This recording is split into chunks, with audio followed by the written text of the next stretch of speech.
So, hi guys! First time ko ulit bumalik sa Boracay. And, ewan ko, ang daming first time sa trip na to. And syempre, first time namin mag-travel ni Marvin together. Late So, kami sa airport. yeah, at para sa kalaman ng lahat ha, sa mga chumichika, na akala nila jowa kita, me. Me? God.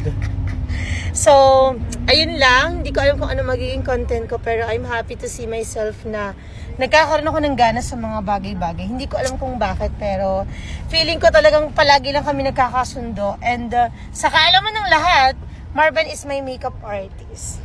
Yan sa mga gusto ng makeup and all, ganyan.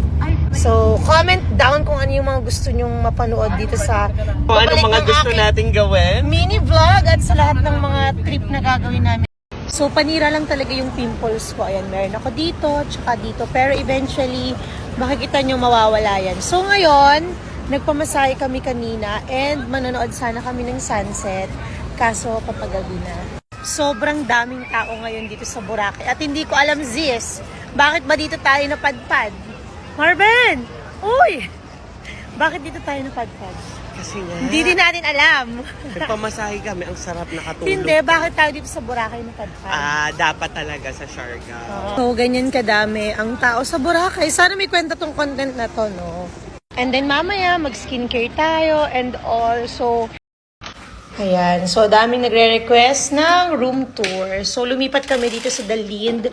And dahil fully book halos lahat ng hotel, I'm lucky na meron pa kaming nakitang room. So, hindi na naman ako naging mapili or maarte sa room kasi nabiglaan tong trip na to. But, ayan, nakalipat kami sa maayos-ayos na kwarto. So, yung mga next content ko na ay mga let's do some bag raid kung ano yung mga skincare na dala ko.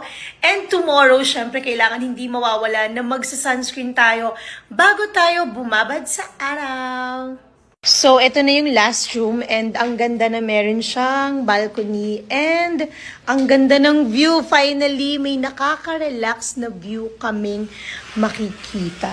Syempre, I'm with Justine and Marvin. Thank you, guys.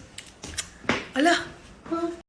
Ay nako, sa totoo lang, ang dami ko talagang plano pero hindi ko alam. Tingnan nyo guys, so namamaga pa yung aking cheeks. Kasi kagigising ko lang, so more than 12 hours of sleep. Ano pa ako mag-vlog niyan? Pero susubukan ko ngayon. Lalabas kami at kakain. May nabingwit ako na pinakamaganda. Good! Ay, sorry na laglag.